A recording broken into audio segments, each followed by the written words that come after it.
everyone who's taken the time to be with us. Ron, it's good to have you with us. And for those who are not here in the chamber and online, we welcome you also. I now call to order the June 3rd, 2021 regular Board of Aldermen meeting. Please join us in the Pledge of Allegiance. I pledge allegiance to the flag of the United States of America and to the republic for which it stands, one nation, under God, indivisible, with liberty and justice for all. Roll call, please. Alderman Becker? Here. Alderman Morose? Here. Alderman Ross? Here. Alderman Rucker? Here. Alderman Walker? Alderman Osteen? Mayor Alvery? Here. We do have a quorum. Our first item of business is usually mayor's communications, and I have nothing this evening. Our next item is citizens' communication. This is time set aside on the agenda for citizens and visitors to address the mayor and board on any topic that is not a public hearing, and there is a public hearing on tonight's agenda. For those here in person, speakers will be restricted to 3 minutes unless otherwise permitted. Minutes may not be donated or transferred from one speaker to another. Visitors attending via online will be in listen-only mode. Any questions or comments for the mayor and board may be sent to the city clerk at tbethron@osagebeach.org no later than 10 a.m. on the board meeting dates, which are the first and third Thursdays of each month. Submitted questions and comments may be read during the citizens' communication section of the agenda. The Board of Aldermen will not take action on any item not listed on the agenda, nor will it respond to questions, although staff may be directed to respond at a later time. The Mayor and Board of Aldermen welcome and value input and feedback from the public. Ron, would you like to? All right, then we can move on. Our first item of business is the approval of the consent agenda. If the board desires, a consent agenda may be approved by a single motion. Tonight's agenda consists of the minutes of the May 20th, 2021 Board of Aldermen meeting, the June 3rd, 2021 bills list, and 44 liquor license renewals that are included in the packet.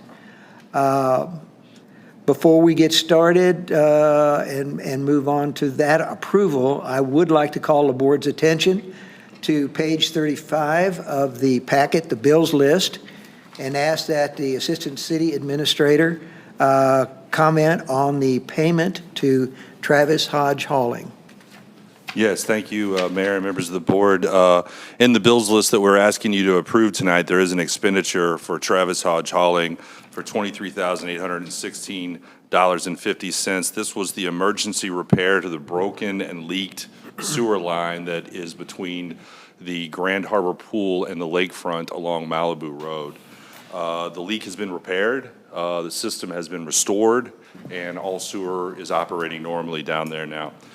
There may be additional expenditures associated with this leak. If and when those expenditures are realized, they will be handled through the normal purchasing process using the code as is. This emergency repair is essentially complete, and I just wanted to make sure that the board was aware that that emergency repair was on your bills list tonight. Thank you, Mayor. All right, thank you. Alderman Ross, are the liquor license in order? They are, Mr. Mayor. All right. Are there any questions, comments, or proposed revisions on the consent agenda? Yes.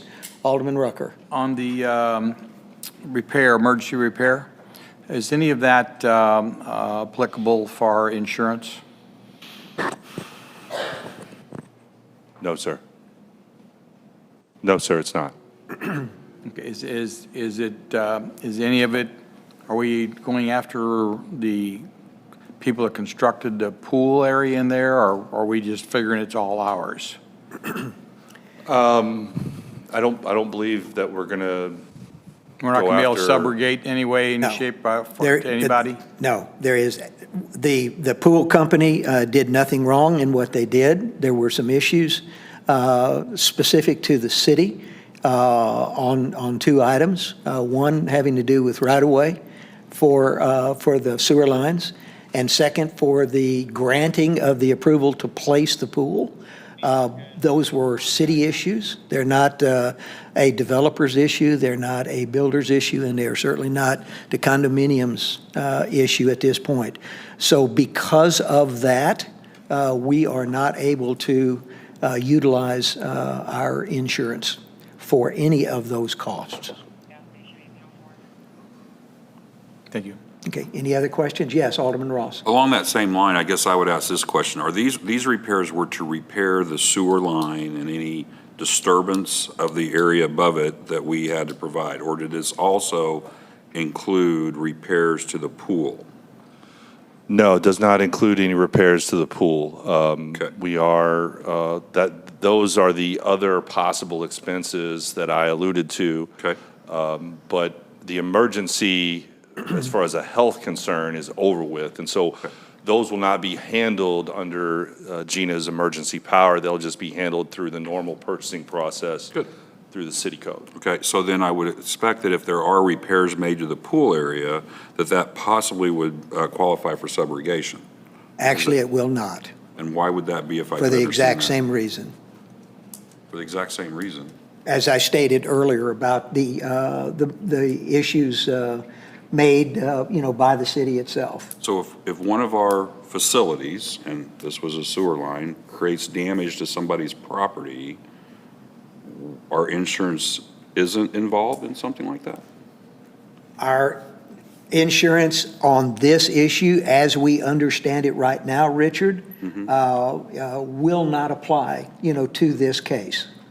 Is that because of deductibles or something, or it just doesn't? We submitted it to insurance, but at this point, it got denied through our Okay.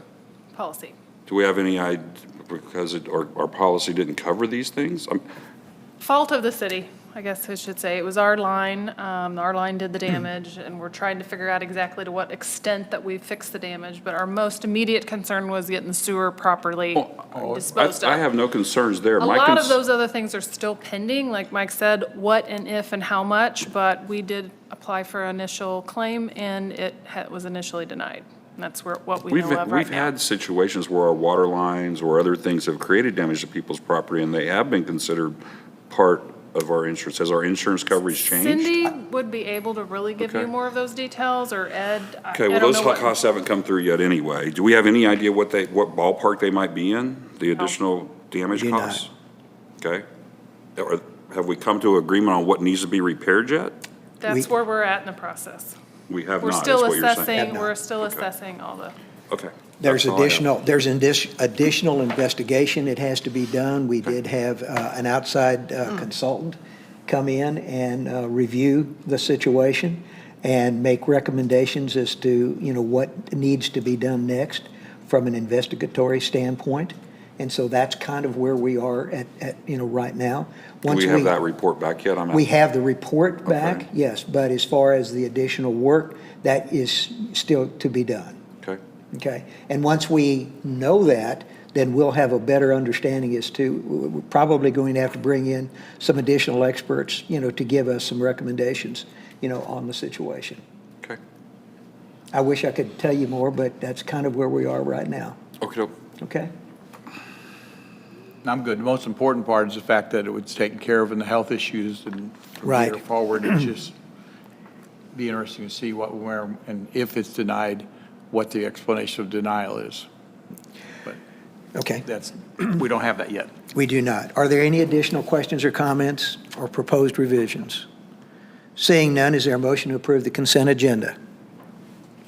Motion. Alderman Becker and Alderman Rucker as a second. All in favor? Aye. Any opposed? The consent agenda is approved. On to unfinished business. Our first item under unfinished business requests a second reading by title only of ordinance number 2130, an ordinance of the City of Osage Beach, Missouri, authorizing the city administrator to execute an engineering contract to Anderson Engineering Incorporated for the Executive Drive Extension Project, Osage Beach Parkway Extension to Executive Drive, MoDOT Project J5S3508, total not to exceed $74,080. The first reading for tonight's unfinished business was approved at the May 20th board meeting. Are there any comments from the city administrator? No additional comments. Are there any questions from the board? Seeing none, is there a motion to approve second reading? Alderman Ross, and second, Alderman Morose. Roll call, please. Alderman Morose. Yes. Alderman Becker. Yes. Alderman Ross. Yes. Alderman Rucker. Yes. Alderman Osteen. Alderman Walker. The second reading passes. Our final item of unfinished business, request a second reading by title only of ordinance number 2131, an ordinance of the city of Osage Beach, Missouri, authorizing the expenditure of funds for LOZ N-Plan Air Art Festival event support request in an amount not to exceed $2,000. Any comments from the city administrator? No additional comments. Are there any questions from the board? With none, is there a motion to approve second reading? Alderman Morose, do I have a second? Second. Alderman Ross. Roll call, please. Alderman Becker. Yes. Alderman Ross. Yes. Alderman Morose. Yes. Alderman Rucker. Yes. Alderman Walker. Alderman Osteen. All right, our second reading passes. Our first item of new business is a public hearing. This is a public hearing to allow the public to give feedback and comments on the city's request to extend the Lease Fine Memorial Airport lease with the Missouri Department of Natural Resources, Division of State Parks. Airport Manager, do you have a report? Yes, thank you, Mayor, members of the board. This will satisfy our lease requirements. We're allowed to ask for 5-year extensions to our lease.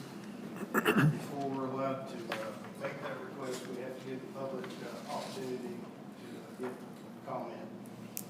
This will satisfy that requirement in our lease agreement. All right, thank you very much. Before I open the public hearing, are there any questions from the board?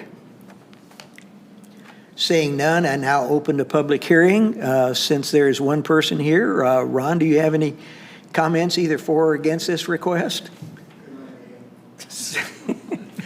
Seeing none, the public hearing is now closed.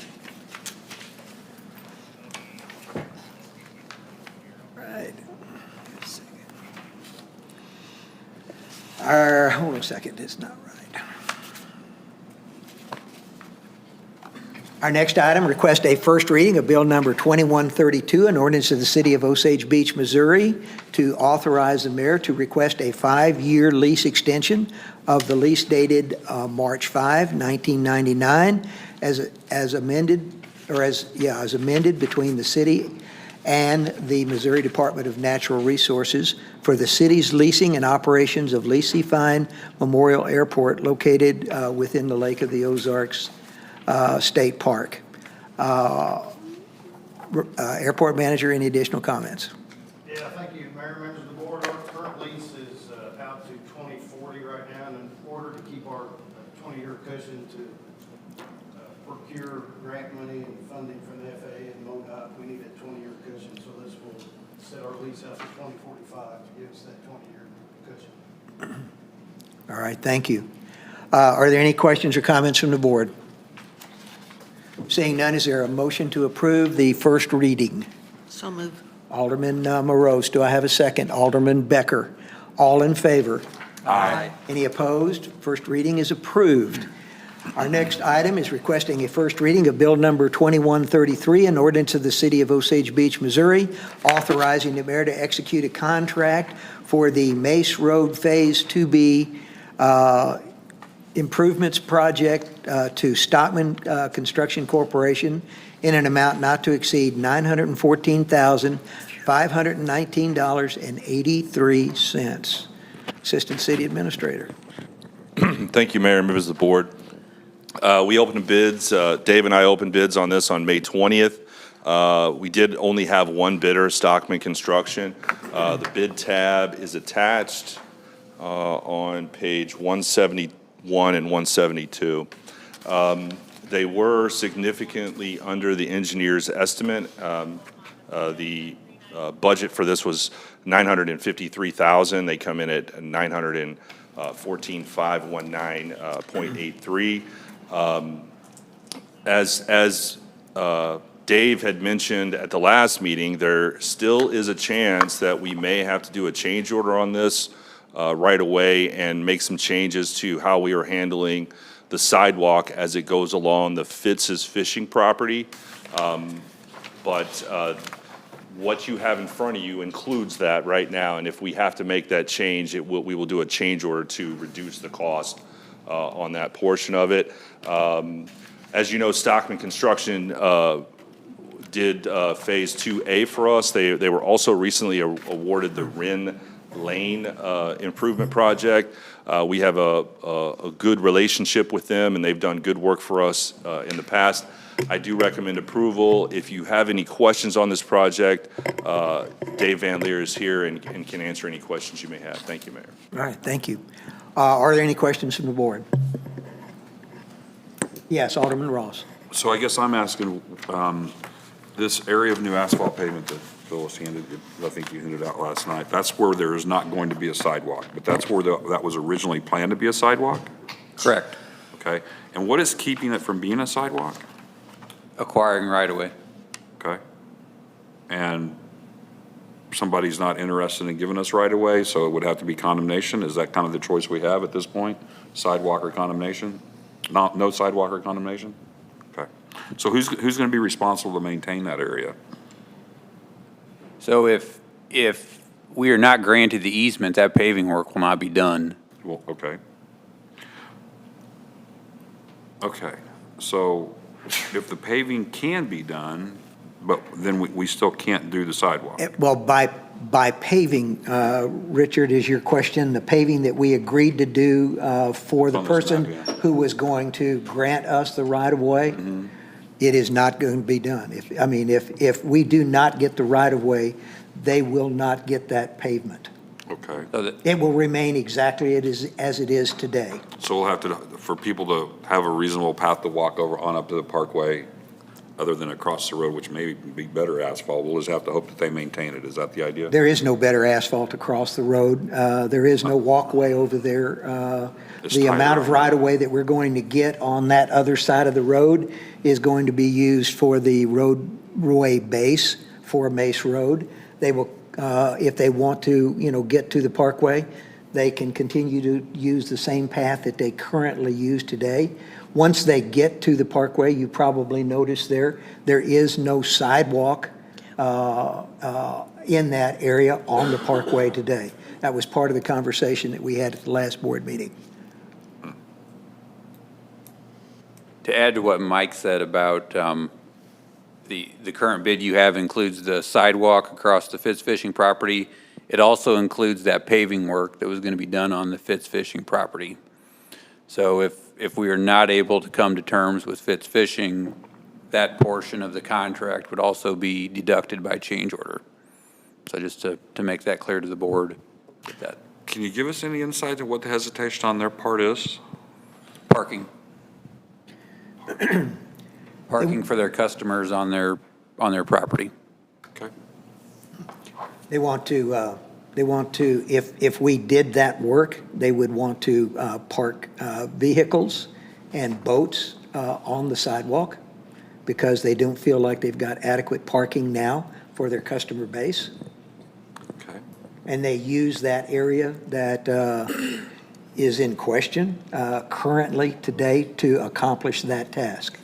They You do park some probably- boats there, yeah. Yeah, and you probably know that there is another business that shares that parking lot that for a number of years was closed, or for some years was closed. And, their customers were able to utilize that additional parking space. But now that there is a new business in that second building, they have their own customers, and they need that parking for their customers. So that's kind of the conundrum, I guess, we've run into. All right, thank you. Appreciate You're it. welcome. Any other questions or comments? Seeing none, is there a motion to approve first reading? Motion to approve. Alderman Rucker, do I have a second? Second. Alderman Becker, all in favor? Aye. Any opposed? First reading passes. Our next item is a request for a first reading of Bill Number 2134, an ordinance of the City of Osage Beach, Missouri, amending City Code Chapter 135, Finance and Purchasing, Section 135.010, Definitions, Chapter 135.020, Budget and Financial Control, Chapter 135.040, Purchasing and Procurement, Competitive Bidding, Chapter 135.050, Purchasing and Procurement, Competitive Proposals, and Chapter 135.070, Purchasing and Procurement, Cooperative Purchase, Sole Source Procurement, Emergency Purchases. City Administrator. I apologize for the long title. So we've discussed this on and off for the last several months. 2015 was the last time that the Board of Aldermen approved amendments, and that was pretty major amendments at the time because we hadn't really changed our purchasing policy 10 years before that. So as we've grown and as we have more economic activity, paying bills, those kind of growth, plus we've changed our organizational chart over the years, it was important to, one, streamline the process, but also, as we discussed prior, give some authority levels to the different layers of management team, which we have a few different layers now than maybe over the years. But at the same time, ensuring effective competition, ensuring a fair process, ensuring we meet legalities for municipalities. So roughly, I added a few new definitions since we were adding new authority levels. In the budget and financial control section, in addition to authority levels, I also included perimeters for amending revenue line items, which I know was a request of Alderman Rucker specifically.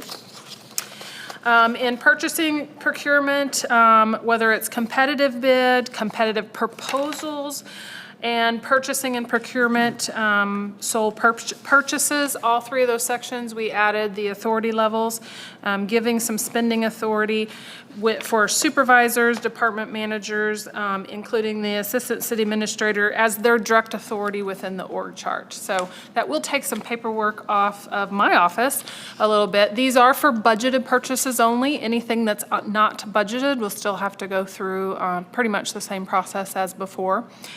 So that was a summary of what I think we had led up to months ago. I'll let Alderman Rucker explain his, but we did have a good conversation and there was a few things that he made suggestions on. Again, this is your guys' ordinance, and I could go through those if you want me to, Kevin, and direct you on page what he had recommended, plus he found a couple of my typos. So other than that, really starting on page 178 and 179 are really the couple things I'll highlight, and Alderman Rucker can explain more should those amendments be made. On page 178, under budget modifications, currently, right now, any transfers, a department manager can request in writing to me. I do most all of this by email anymore. If they have something they want to transfer one expenditure appropriation from within their budget from one line item to the other, and as long as it was $4,999, then I would do that. Anything above that went to the Board of Aldermen. I increased it to $25,000 just to mirror some on the purchasing side. Alderman Rucker does prefer that it stay at $5,000. I asked him, can I even it to $5,000, just because that's easier math. I don't have any, it's your guys' budget. You tell me the appropriate way to amend it. I have no reason other than I was just mirroring for the dollars.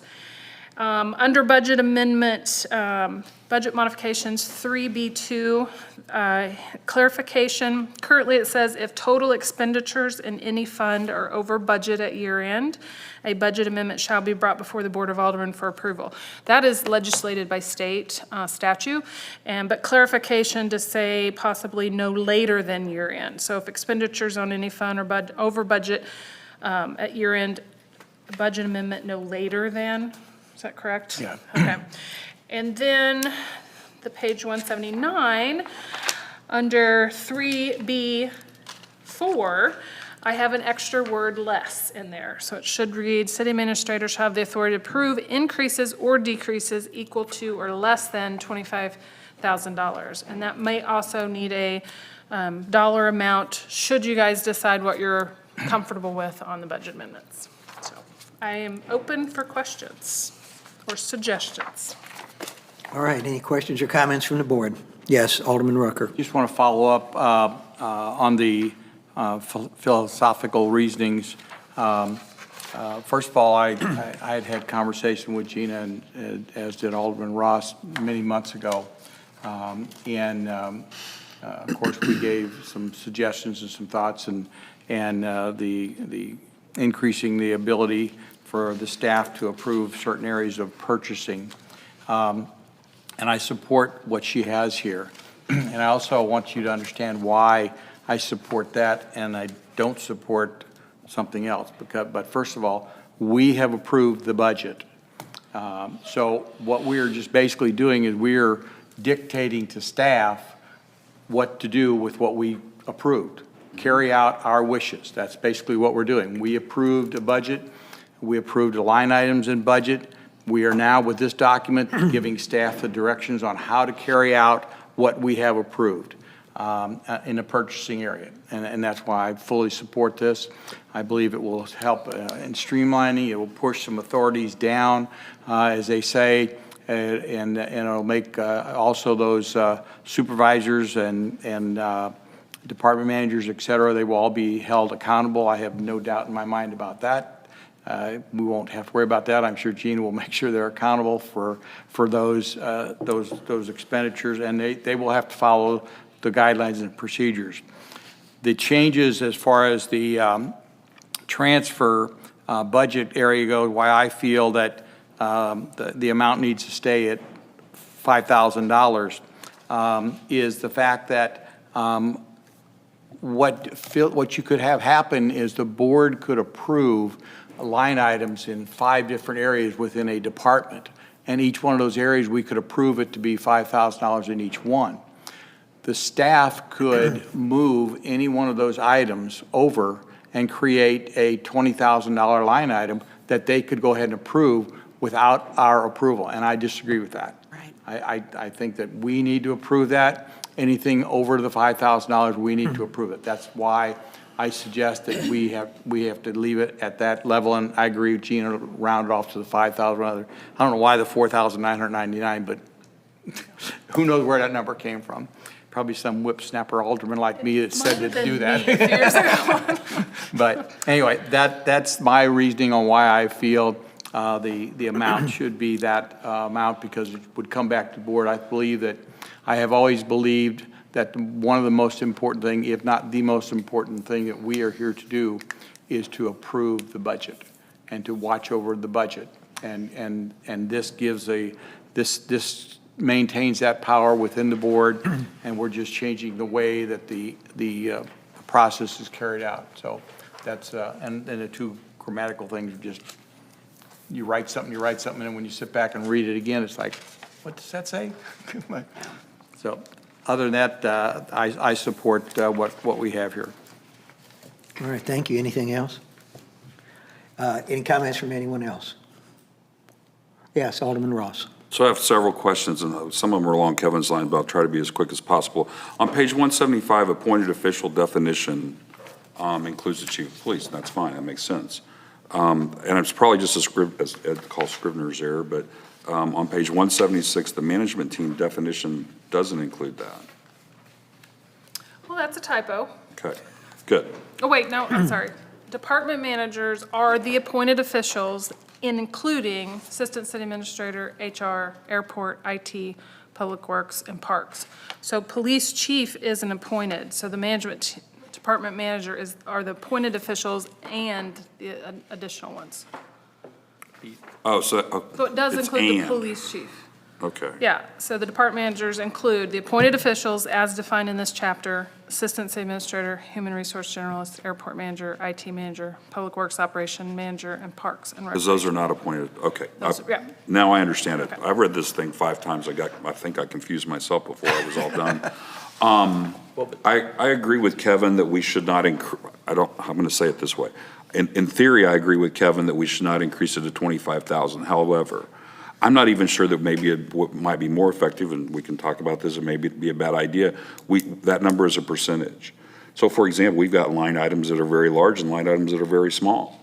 And $5,000 may be appropriate for one, but a large line item, $5,000 may not matter that much. I mean, or isn't that significant in that budget line item? So, and I always felt like if we could plan within 10%, we did a pretty dadgum good job. It's pretty hard to predict the future. And so that is one thought, because not that I have a big problem with the $5,000 number, but it gives people some latitude to work within larger numbers, if you will. Let the board talk about that if they want. One thing in here that I haven't seen, and maybe I've missed it, but budget amendments, no problem with most of but it's not clear in here that budget amendments should be made that I've seen before purchases are committed. Now, in the case of an emergency, I get that, okay, we have an emergency process. But I don't see, maybe I'm missing it, read it, because I've read it several times. No, there is no perimeter on the timing of before or after purchase when it comes to modification budget. Okay. You're correct, it doesn't. It would seem to me that a budget amendment that somebody's going to go over their budget or whatever the situation is, it may be very valid, okay? But at the end of the day, we should not commit to a purchase until the amendment is brought forward. Now, in case of emergencies, it is what it is, okay? And we've got a procedure for that. So I would love to see that included. I think it's a fair statement. I know we've worked on budget amendments. Staff's got much better about being more timely. But if they're not emergencies, then they're, lack of a better term, they're just an unplanned event that shouldn't be something that can't come before the board prior to. I mean, you're right, it's whatever the board's comfortable with. I know procedurally it does say no expenditure with any fund shall be made unless appropriations have been made to meet the expenditure within the adopted budget. So that implies a prior. I will tell you procedurally, how I've tried to do that is when and if let's say a summary sheet, I'm going to give you two examples, one on my end and one on board approval. In a summary sheet that we know it's going to cause over the budget, we've made official written note in the summary sheet. So when you're approving that bill, you understand a budget amendment will be needed procedurally, and we follow that once we know the exact price. That way, or cost. And it was just our way of alerting you, so you're not approving a summary sheet you assume is within budget. We've always, I've always made a point that the manager says, you never let them assume something that's, and I know I can point to several of those. This is gonna cause us over budget. We'll bring you an amendment at a later date, and that allows us to amend it for the exact price once it's final. I will work within whatever procedure. How I handle it internally is things that are under my amount. I require those that need my approval, send me an email, here's my bids, here's my budget. Are you over, are you under? And if I'm over, my question to them, is there another line item we can do a transfer, or what's this gonna affect? And I do all that in the same email approval. And I kind of procedurally take care of it on my end that way. Okay. But it's, again, whatever. The problem that I could see with having to have it approved with a budget amendment prior to purchase is I think we could really add some time to purchase. And what I'm thinking of is the fact that you have a contract that you're awarding tonight, okay, for X number of dollars. They don't know this amount until just a week ago, or maybe not that long prior to the meeting, and that's when they see it's going to be over budget. They may not have time to get it on the agenda because of the timing of putting things on the agenda to present to us the amendment. So I think there could be a timing thing there. It could take our contracts and push them. I don't have any problem with maybe whether we put wording in here or whether we just send the message that we need to know in the blue sheet if it's going to be over budget, and maybe we give a reasonable time that we want the budget amendment to be made. Can I offer two hypothetical scenarios, and you tell me as a board what you'd be comfortable with? Two different types of budget. We have budget buckets, and I'll get back to that one, and we have specific line items. So when you're talking about, let's take Mace Road 2B, it's a specific line item for Mace Road. Let's assume it's all, sometimes even construction projects will have the bid opening cost and, engineering and then construction. But let's say Mace 2B is just one Stockman construction contract, one-time award, probably a series of checks later, but they have a contract that says not to exceed $915,000. So let's say we know when we're bringing this contract to the board, we're, Ordinance approved this contract, we know it's going to be over budget. We could theoretically say, here is the budget amendment, and here's an ask for the contract. That's easy. That's good timing. Scenario 2, let's go back to the buckets. A lot of our operating line items are buckets, like repair and maintenance. Let's say vehicle repair and maintenance. We assume we're doing 5 oil changes, tire replacements. It's a bucket of money that the management team predicts that they're going to spend. Well, something's going to happen. So let's say this happens with Public Works. They've got a $5,000 bucket for repair and maintenance. That includes their normal stuff they know they're going to do through the year, but a little cushion because you don't know what's going to happen and you got to be covered. So let's say right off the bat, something happens big and wipes out $2,500 of that. The way I work through that with the management team, we know pretty sure that first big unplanned expense by the end of the year is probably going to over that $5,000 bucket. But I always tell them, you know what? Pay for your stuff, you need to pay for it, but let's just watch the line item. At the time that we know that we're gonna go over the $5,000 because you gotta do your oil changes, you gotta do the stuff, then let's cross that bridge. Do we need to transfer? Do we need to go to the board? That would be the scenario that Kevin's talking about, that very last purchase from the department. They need to watch that doesn't go over the $5,000 because, and that might be a bad line item because these are probably still under my privy, but let's say it's that very last purchase that's gonna throw them over that $5,000 bucket. They gotta remember to get to the board to do a budget amendment to do that very last maintenance and repair bill. Does that make sense? That would be another scenario that we come across in just normal operation and maintenance line items. I guess Or salary line items, that'd be another one, but. I could kind of understand that. The but very last paycheck That's why better have a percentage or something like that could help. But I guess all I would say is I'm okay with that.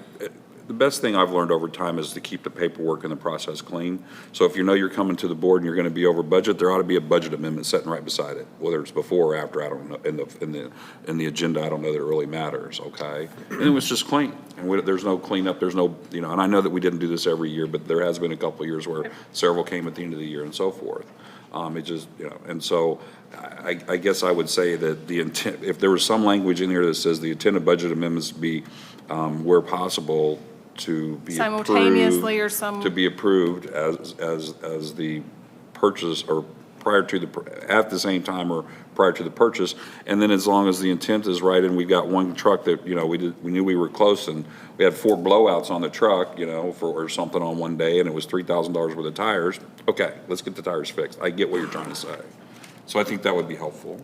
I just don't want to see us, I'm with you. well, I don't want to see us put roadblocks or stumbling blocks here. I want to try to streamline. That's my only concern. Right. The reality is there's going to be a bunch of amendment done in one way or another, okay? So if it's going to have to get done, let's get it done and get on with it, is kind of what I'm trying to say.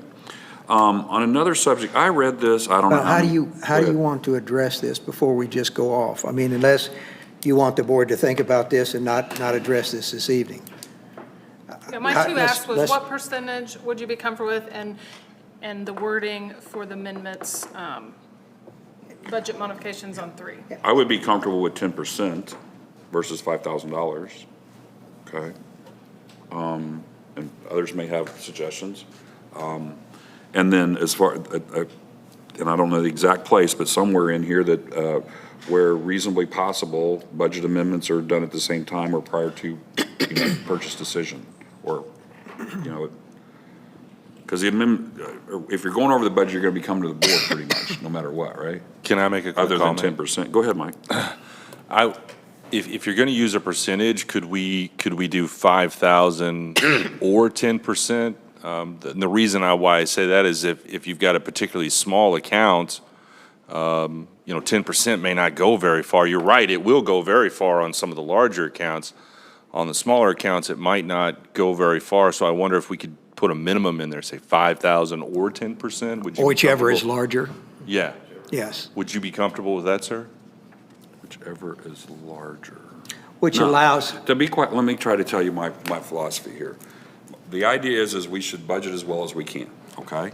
And if we've got a $500 account, okay, I probably would never go over $5,000, okay? But the 10% of $50, if it's only a $500 account across the year, at the end of the day, okay, I get that that's a little close, okay? But there's not that many $500 line items, honestly, in that budget, to be quite honest, okay? But I don't, my concern is that the $5,000 on small line items. The other concern is that it's not enough on large line items. So, well, that's why you say whichever is greater. So if you're 10, like for instance, if $1,000. if you or were 10%. dealing with Mace Road, which is $950,000, you got $95,000 to deal with, okay? So that's, would you be that okay would with cover me that. approving But the the issue, I think just one other thing too, we've talked a little bit about, the way we budget and, budgeting line items, per se, and maybe looking at a different way to, approve the budget. If now we're going to, ratchet down this to the line item, are we creating a problem that if we decide to look at the budget a different way, we're going to have to come back and relook this, in the future, which may be, within the year, if that's the route that we go. One of the items I thought we'd probably be talking about, at the strategic planning session as we talk about, budgets. Plus, we've also talked about, holding our management team accountable. Okay? And so the perception that I have seen, and yes, in years past, I think more because of what we perceive to be the guidelines, was that, it not have to take place, any budget amendment didn't have to take place until the end of the year. We have modified that with the thinking of our management team, to get that done at a much faster, time pace. And, that seems to be working fine. So I'm just curious as to why we feel like we need as a board to ratchet this down even farther when this appears to be working properly for us. What are we ratcheting down? Yeah. Well, in other words, first we're trying to, if we deal with a line item, okay, and we're trying to come up with a percentage and those kinds of things. I thought the whole intent of expanding the approval process was to put the authority, down to a lower level, put the responsibility into the management team's hands, okay, and take it away from, Gina. Okay, so while we're doing that on one hand, it seems like to me that you're trying to, just ratchet down, what can be approved, how quickly it's got to be to the board and that type of thing. I'm afraid with some of the ways that we're talking about doing this, it may make sense to us, but in 2 years when you've got a new, board of aldermen and somebody looks at that and says, no, that's not what this says. And I'm just disagree. wondering if what we have now is not, appropriate, and why does it need to be, adjusted? And go ahead, I would please. say a couple different things. First of all, when you're dealing with the budget amendments, the budget amendments were not being done in a timely manner, and. But that has been fixed, Kevin, right? Excuse me, let me finish if you don't mind, Mayor. They were not being done in a timely manner, and that has been the direction of the board, and that had been taken care of. And what I felt we needed to do in here, and I don't have any problem with what Alderman Ross has to do in reference to that area, is to further say in here, it doesn't have to wait till the end of the year, because that's what this document is saying. And that's not what we said, that's not what the team has been doing. So what I wanted to do is make sure that this is saying what our practice is now, so that 5 years from now, when some of these people aren't here, and we have somebody who's reading this to see what their guidelines are, it says, I need to bring an amendment, a budget amendment to the board, not at the year end. I need to bring it to At the them, time. you know, on a timely manner. I need to bring it to them, whatever. We need to say in here what is in practice now. And what's in practice now is not in here. That's the wording that I'm looking for us to put in here. So that's item there. Let's take one item at a time. Okay. And I was under the impression, I thought I heard Gina read something just a minute ago that said that, you know, while it didn't, you know, get to the depth that was being discussed, it was a statement that alludes to handling it the way that you're talking about. Gina, do you remember the comment? Yeah, Okay. you've got one line item that states, "No expenditure within any fund shall be made unless appropriations have been made to meet the expenditure within the adopted budget." That's the budget modification description. And then from there, it talks about transfers and budget amendments, which are two processes. And then, but under a budget amendments, where Alderman Rucker's talking about, it states, if total expenditures in any fund are over budget at year end, a budget amendment shall be brought before the Board of Aldermen. I know why that's in there, because state State statute. legislation requires us, I don't care if 50 line items are over $1, which may not meet the individual internal ordinance. If it is over $1 or 50 little ones, the state says that fund has to be amended. We don't get caught in that a lot because, one, the general fund has lots of departments. So that's why we whittle down to the departments have to be responsible for their budgets. So I know why number 2 is, but I also understand what Alderman Rucker, someone that doesn't know those things, you've got 2 comments that neither one lays out the timing or the prior to or after. So do we need to, So we I need agree to modify wording. the second statement? I would modify both to something that's similar, reasonable, possible timing, you know, something, Okay. if that's. Then why don't we have, is that something you want to work on and bring back to the board then? It sounds like that would be better. I'd ask Ed. I mean, if we have too many changes, it's probably better just to shore it up with new wording. Right, I think you'd simply set this over for 2 weeks and bring back a floor substitute. Or set it over as long as the board desires. Okay. Well, for this particular one, I think you've got some direction on what the board's looking for here. Yep. So if you could, take that task at hand.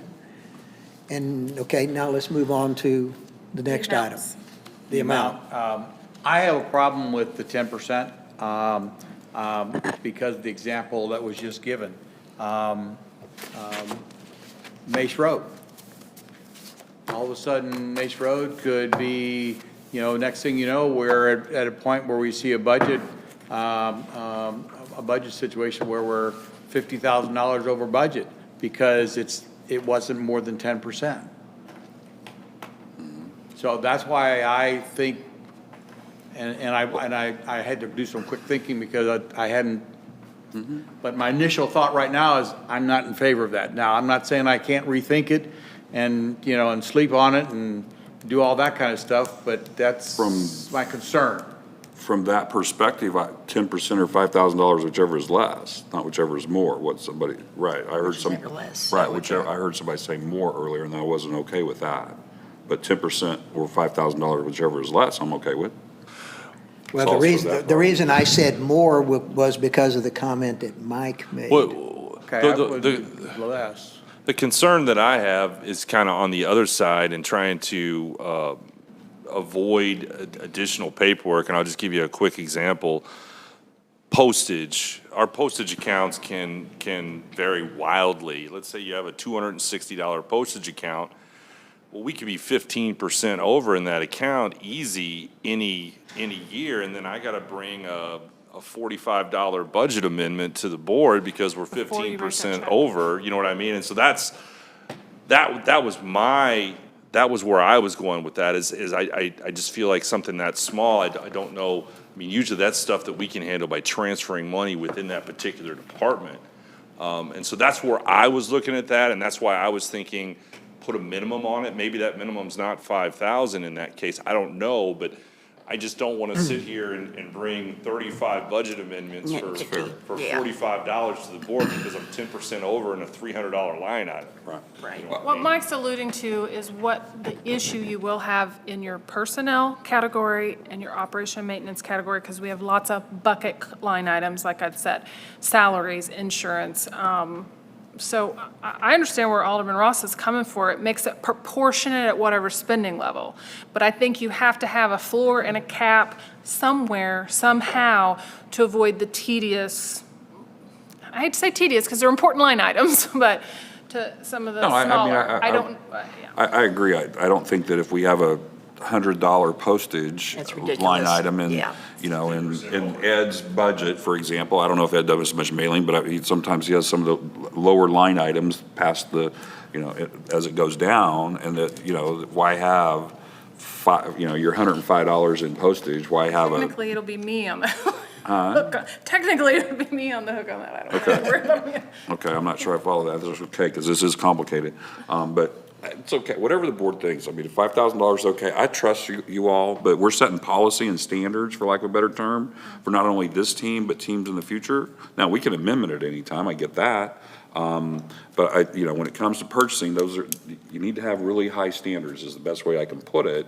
And $5,000 on a $5,000, if you've got a $2,000 budget line item and you're over $3,000 over that, we're not gonna know that. Okay, and I don't know if we think we should or not. And so, if we don't feel like, because it's just not that much money, because in the grand scheme of the $20 to $30 million budgets, yeah, it's not a lot of money. Can I offer something for you to think of? So we have two types of budget modifications. One's a transfer, which it states in there that a department can request to me to transfer from one line item to another. And that way, the entire budget itself for their department's not over. That and budget amendments that either I take care of through transfers or true amendments, or that comes to the board. Those two different, can have different caps too. Because if, one, the budget over as a whole can be a big deal. But I also get it really does help the departments to be able, and this is where their accountability come in. I ask them, they get frustrated with me. What other line item do you not need? Does you really need, and so I really push them to try to take care of their small things here and there through a transfer. That way, their department as a whole isn't affecting bottom cash. So that could have a different level of comfort possibly with you guys than when we talk about true amendments, which are ultimately or potentially affecting the bottom line. That could have more of a tighter percent or less. Just something to think about. Did you propose something there? No, I don't know. I thought I was about to hear a proposal, but I wasn't sure. I don't think heard- there was a proposal, I think there was a discussion. Just something to think about. I don't know the levels, but they could be Okay, different. that's fine. I was just making sure I didn't miss something. I understand what you're saying, and I agree with that philosophy. Because the transfers, like But I I said. don't have a number either, because I hadn't thought of it that way, but I agree with that philosophy, because like you said, we're not To affecting. affect the budget different. Right. And so it's appropriately that they would have different numbers. Okay. Yes. One other thing, at least listening to your discussion, I'm hearing a distinction between amendments in the budget for operations and maintenance and ongoing things that carry on, and amendments for specific projects or specific line items, things that the board commissions, and the reasons you all actually really run for office is, I want to do this project. And Capital maybe one of the things we should do is look at creating different standards for both, for those two categories of expenditures as well, for the transfers or budget amendments based on whether it's an operation or maintenance thing, or based on whether it's, a specific project that you Project all or- have sent, or a specific purchase that we're doing. I mean, there's a lot of, and that's similar to what I did with the newly created terminology for non-reoccurring revenue appropriations. Right. That's the thing I did, because I was trying to keep that not being tedious, where our ongoing revenue line items, we know we get sales tax, we know we get water sewer fees. I mean, I'll track them, but, so I really narrowed that down to a specific category. So I would just say operation, maintenance, and personnel could be one category, and capital expansion are two different types of categories of expenditures. So that's something else to think about. Thanks, Ed. Well, I guess the only question that I would ask is, what are we attempting to correct? And what, is there a need to correct that? And I'm just throwing that out. There's different perspectives here. So, What I feel we're attempting to correct is we're attempting to correct the amount of authority that the staff has to make purchases, because the amount of authority that the staff has at all different levels is not, in my opinion, enough. It's not. So that is one thing that matter of fact, that was the main thing many, many months ago that I hit Gina with, was like, okay, here's the deal. That was the 25,000 driver. for you, boom, boom, boom, boom. And those were the numbers that I come up with, and so I feel that. From there, the other area that I'm interested in correcting as we go through this is making sure what this document says is what we want what we all understand. That's also why Gina and I had a separate conversation that that I know she's going to be working on, that she needs to develop a matrix or some kind of as she referred to, a cheat sheet, so that, somebody, the staff member doesn't have to take this whole document and say, all right, what the heck can't I do? They can grab one sheet of paper that is down and dirty and says, okay, this is my level, that's what I can spend, boom. And so those items there, I wanted to make sure what this document is saying and what this board wants it to say is what the staff understands. And that's why the situation of bringing a budget amendment at year end was something that I didn't like, because that's not what the intent is. It's to bring it At the same time. earlier on. Don't, exactly when or wherever. So that's my feelings on what trying to, but also making sure that we are doing the proper things to be accountable with the taxpayers' money, and that the board is aware, not to the point of day-to-day looking at it, but is aware of what's going on, and when the board approves the budget and they send the message here, this is the way it needs to be carried out, because this document should tell them how they can carry out those expenditures. well, I fully agree with the statement as far as, driving the authority level for spending down, and I think we've done that, okay? The other issue, sounds like to me, we're really getting into the weeds, and, we've got a lot of direction. Gina, do you have enough to take a look at this? I'm wondering at what level can we maintain this? Can we maintain this at a higher level and accomplish what the board wants to accomplish? Or do we have to drive it down so far with, minuscule instructions that it's, it becomes a quagmire and it gets down to the $100 approval, to bringing it to the board? Those are the kinds of things that I want to try to stay away from, because you're creating more work instead of eliminating work, okay? Right. And that amount of work then takes away from the manager's time, to do what they need to do.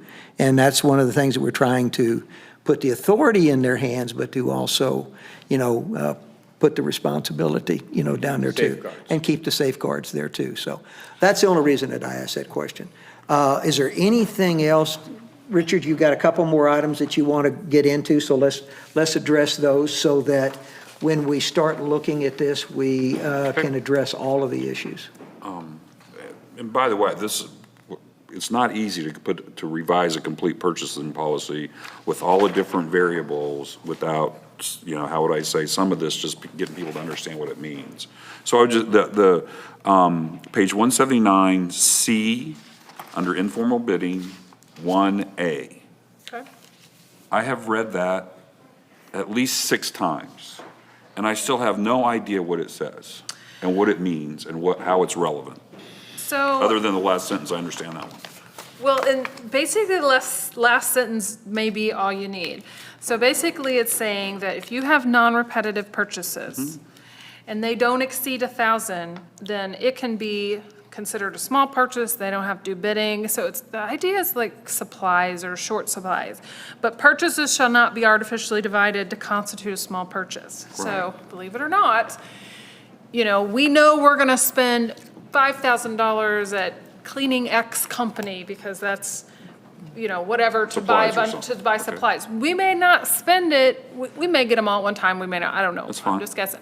But the idea is the departments should not split them up in 5 $1,000 purchases to avoid the informal procedures being required. Right, I completely understand that. What I'm trying to understand is, may be made as approved by the supervisor for his or her appropriate department prior to purchase.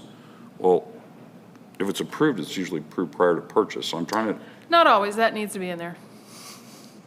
I have found invoices when I audit, and it's like the supervisor signed after the employee went, and it's like, well, I told him to. I'm like, okay, well, so audit. therein yeah. lies one of my other questions, and that is, okay, worst case scenario, Sunday night, and I'm a sewer worker, okay, and we got things overflowing, and my drill should be working, and my drill don't work, okay? And it's 7 o'clock, 8 o'clock at night, and Lowe's is still open, and I need a drill, can I go, what can or can't I do to that? I'm not sure what this purchasing policy allows or doesn't allow, so could you help me Well, with that? So, or Gina, either one, whoever, might grab the mic, I don't care. The supervisor, and I'm not gonna say it doesn't always not happen, I mean, emergencies are emergencies, and we're not gonna not let them, but the supervisor for his or her department, so let's take that sewer, I'm sure the foreman, I'm guessing, the foreman would know, or the park manager's a working park manager. I'm not saying there probably something happened that's $50 they can't go buy, but it doesn't need, the internal controls is employees have to follow some process. Does it happen 100% of the time? I can't answer that, but the idea is your supervisor should be approving Okay, when so possible what- prior to right. purchase. And so back to what's the overlying deal, or the overarching principle here, and that is we want to be able to write things and get done quickly, okay? And the whole thing that, at least in my case, I think it's similar, but may said a little different way. With the purchasing policy we had, we were trying to shovel watermelon through a garden hose, okay? Any purchase over $999 had to be approved by Gina, and it's a $20 million, $30 million budget. That just didn't make a lot of sense, okay? But at the same time, it sounds like that if I'm that sewer person standing out there at 7 o'clock at night or 6 o'clock on a Sunday night, I can't go buy that drill unless I call my foreman without risk of being out of compliance. Is that, and by the way, I think he should be able to go buy a drill up to maybe $250 or something like that, okay? Because I want to make sure that we follow this all the way through as we're trying to make decisions at the right place at the right time. So 2 things to that. One, the black and white is, yes, the supervisor needs to be accountable for those purchases under 1,000. Could there be wording like, when possible, just like I'm doing with the budget amendments? Sure. I mean, that's, I don't personally want to write into a policy, any employee has authority to spend, I just don't think that's a good accounting policy. But just like we were talking about the modifications, where possible, approval needs to be made, amended by the board where possible prior to purchase. Well, it could be the same theory here. We do want the employees to get what they need, but we also, that supervisor has to be accountable to something. Whether you nitpick the process or have wording, just like we talked about with the budget amendments, where possible, barring an emergency, Okay. Think about that, because Yeah. Tyler, I have another one. If it's on this subject or? No. Okay.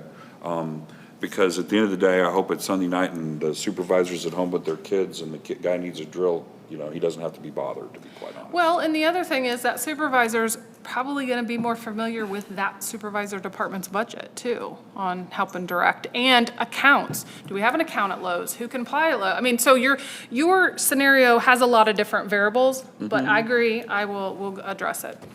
And I'm gonna go back, let's see, so page 180C, make sure I get this right. It's under informal billing, so it's 2F.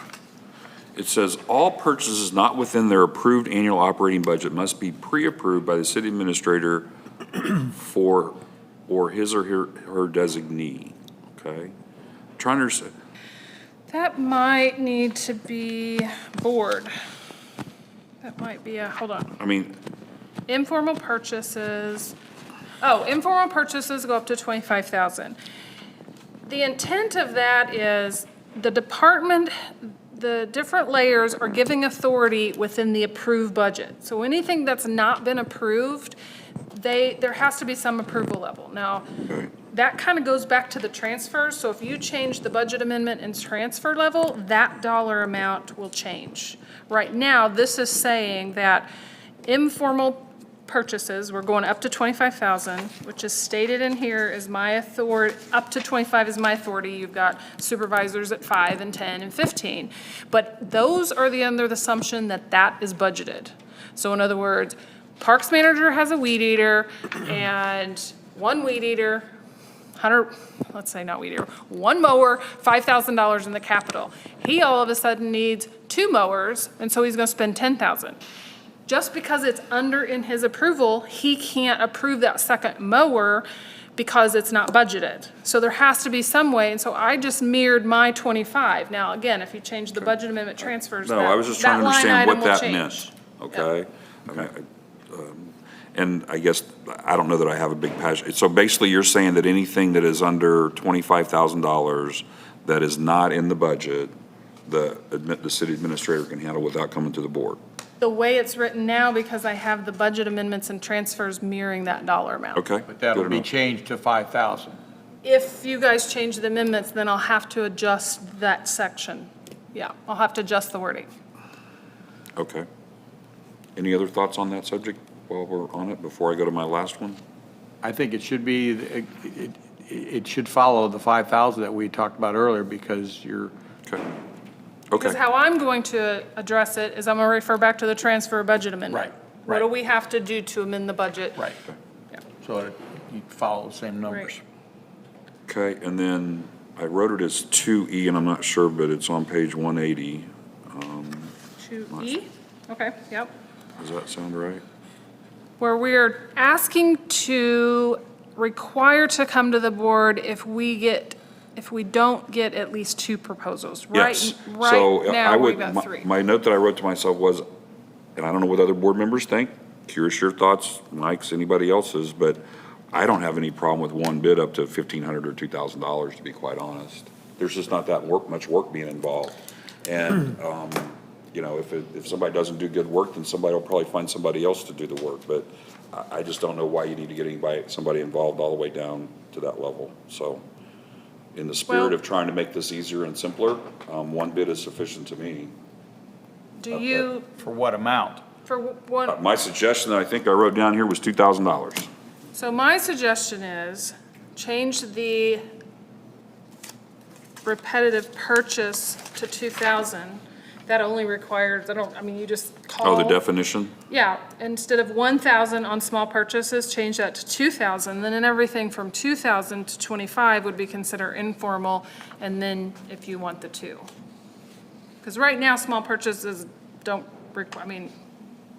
if you're used to working at, with X company and you only spend a couple $100, they're not required to call. I mean, I'm So if you thinking, want the 2,000, that would be the way to fix that, but. I think, the way I understand it, again, this is all fairly complicated. The way I understand it is, right now, anything over 1,000 needs 2 bids. Yes, Okay. 1,001 to 25 Right. needs 2. Right, from a Used to need simplistic- 3. From a simplistic standpoint, I would be comfortable with $2,000. Would that be helpful? Yeah, it would be fine. I mean, I know sometimes it's hard to find bids. I get that, I live that, I understand that. Just going from 3 to 2 for the bigger, that alone is. Right, but while we're here, it's something Yeah, I think we should consider, and I'm not saying that it's not a deal killer by any means, but it's something we should consider, is what I'm saying.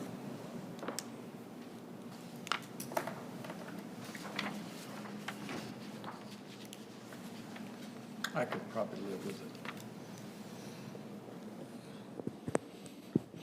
Anybody else have any concerns with moving it to $2,000? Okay. done, I'm sorry, thank you. All right. Anyone else? Tyler, did you have something? Yeah, just a clarification on definitions. So what is informal bidding versus formal bidding? Is that just merely a dollar amount threshold, or is? Yes, both, that and something else. So informal and formal, we've distinguished, it's two requirements. Informal and formal stop at a certain dollar, so anything under 25, it's 15 now. 25,000 can be done informal. In other words, we don't have to be in the newspaper 14, 15 days. We don't have to do an official award. You know, there's some requirements on formal bidding that has to be posted so long to the public, and you've got to have quotes, and you know, there's just a lot of formality. I guess that's the easiest way. And there is appropriate purpose for that when you get into bigger items and projects and proposals the same way. You've got some legal requirements with proposals. So it was tedious when we had it at 5,000 at one time, and moving it to 25 will have be less tedious for staff, but you still are accomplishing, as prices have went up, your bigger projects need to be formal, and they need to have, whether it's a formal bid, competitive bid, or formal proposal, there is a purpose for that, but we really want that threshold to be 25. If you notice on the formal petition, there's public notice requirements, bid opening requirements, evaluation requirements, award requirements, and informal is just like it sounds. They can get quotes by email, they can let them know it's good by email, it's a lot faster, less paper. Because it's a smaller amount. Right. This is already 2,500, and you were Is talking there about any, 2,000, so and I I'm failed to confused. ask this question of you earlier in the week, is there any statutory guidelines that we have to follow from the state? Does the state push anything down to us? I know certain entities, state puts a dollar amount on them. The state pushes down on municipalities on competitive proposals. You have to use competitive proposals with particular professional services. You have to use them with engineers, you have to use them with surveyors, and you have to use them with architects. It is very commonplace that you use them with legal and financial as well, but those don't have their own state statute. And then we write it in where in lieu of competitive bidding, there may be a particular service that maybe not meet the engineer, architects, financial and legal, but it still would make sense that you would do a proposal, which really isn't focusing necessarily on the price, but the service. So we have the right to use that. The state at this time doesn't have a dollar amount with that. Just, it didn't matter if it's a land surveyor contract for 2,000. You have to do, you know, that has to be a proposal format. Yes, okay. Yep. There's, Alderman Rucker, there's no state law I'm aware of that tells cities how they have to run their purchasing per se. There is the specific statute Gina was just referring to that bars competitive bidding for those kinds of professional services simply because the legislature does not want government to be obligated to hire the cheapest professional they can find who may not in fact be very good at it. The counties operate under a budget law, and county governments have the informal bidding, and when I was a county councilor, we had informal bidding and we had formal bidding and stuff like that. And most local governments have something that mirrors that, but there's not a state statute that tells us in Chapter 77 dealing with fourth-class, or Chapter 79 dealing with fourth-class cities, how we have to do this. The reason that question is because there is state statute that puts a dollar amount on certain special districts. Yes, there are state statutes that direct specifically how special districts will work. There's state statutes that specifically create 4 different funds when you're talking about how you run a school district. I just want to make sure there wasn't anything stuff like for that. us. No, Okay. nothing for us. All right, is there any other questions or comments from the board? I have one last. Even though it sounds like we crucified it, this was very good work. Absolutely. This is something that does need to be looked at very carefully, at least as far as I'm concerned. And so I just want you and staff to realize that this is, there was a lot of hard work and a lot of good work done here, And that we appreciate it. Absolutely. just tweaking it up. When do you think, Gina, you'll be able to bring something back to the board? Will you be able to do it in the next, by the next meeting? Well, I'm on vacation the next meeting, so I'll be glad to have it by the next meeting, but so, I mean, I will get you a redraft, throw in some percentages, throw some levels, let me wrap my brain around it, and maybe come up with some good, give you a starting point, and then it's fine with me if the first reading's still on there. I mean, you don't need me to, if you think of questions, whatever you're comfortable with, because the second reading will follow, and I'll be back in case I come back and it's all different. Okay, well, so I will have it shored up for the next one if you so choose, but just for disclosure, I'll be on vacation, so. Well, if it's reasonable and you could, I would appreciate it. I can still do It would that. help move this along. Yep, that's fine. All right, so it's the intention of the board to lay this particular item over to the next board meeting. Is there a motion of such needed? We don't need, no, don't need a Mayor motion. can ask for unanimous Right. consent. Yeah. So as long as he doesn't hear it's no, then you're fine. Okay. Is there, I got the impression that there was unanimous consent. There is, so as far as I'm I don't concerned. believe that there's a reason to ask any further. So, all right, we'll move on next to the next item, which is requesting a first reading of Bill Number 2135, an ordinance of the City of Osage Beach, Missouri, vacating an undeveloped right-of-way on the Kirkwood Lodge property, originally requested by Josh and Brooke McKay. City Planner. Yes, Mayor, members of the board. As you can see, this is a request to vacate a 30-foot right-of-way that is in the middle of a property that basically bisects the property that is owned by one individual or a group of individuals, being Josh and Brooke McKay.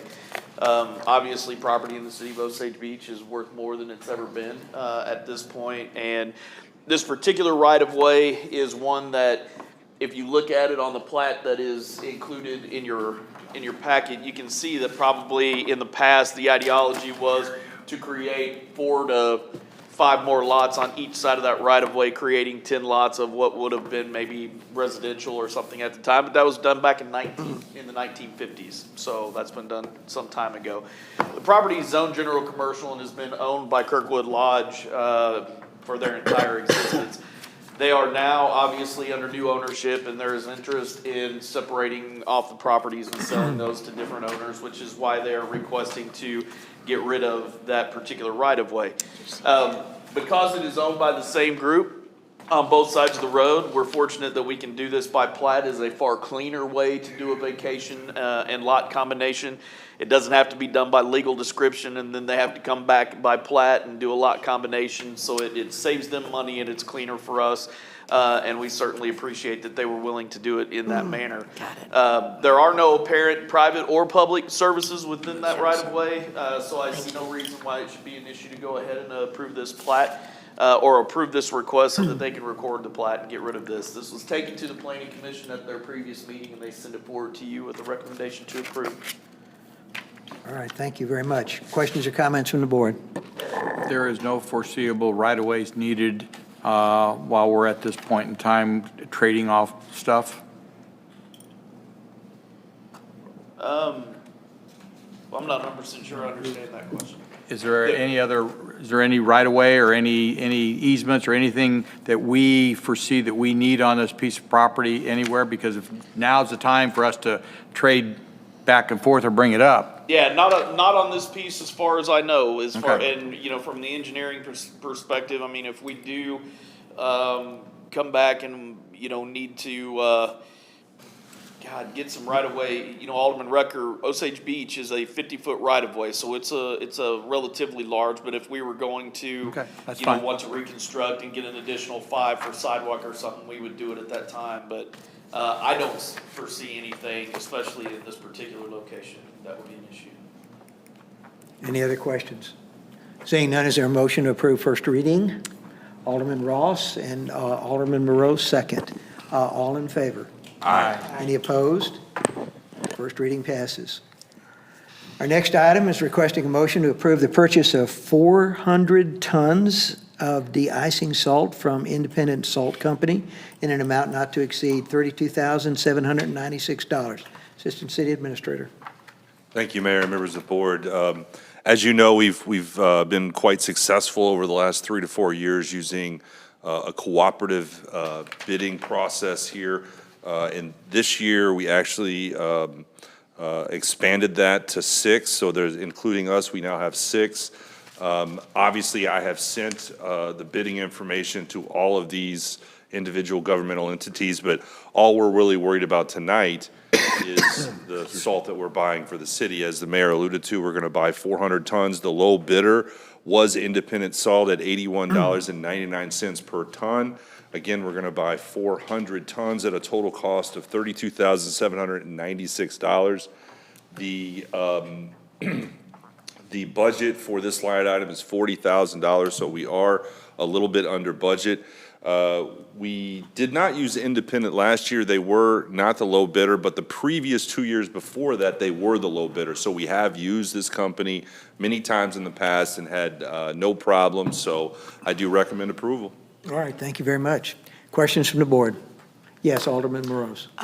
Mike, was there any salt left over from this past winter? There was, not as much as we've had in years past, but yes, there was. On any given year, we like to keep around 450 tons on hand. As it stands right now, I think we have around 65 tons, and so this is just, we felt like, originally we were thinking we were going to buy 450, but when we looked at it, we felt like 400 was safe. That'll give us everything we need for the biggest storm you could possibly imagine, and hopefully that never happens, so. Okay, thank you. Other questions or comments? Seeing none, is there a motion to approve? Motion to approve. Alderman Rucker, do I have a second? Second. Alderman Morose, all in favor? Aye. Any opposed? Motion carries. All right, our next and final item this evening is a discussion on the Next Site program participation, a regional economic development effort by Lordeck. Before we move into that, I would like to ask for a 5-minute health break, and we'll be back in 5 minutes. Okay. Thank you. Thank you. It's an old people thing. Don't you leave. Oh, I'm not going anywhere. Trust me, I'll be back.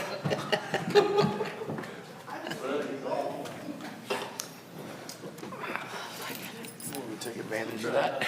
Yeah.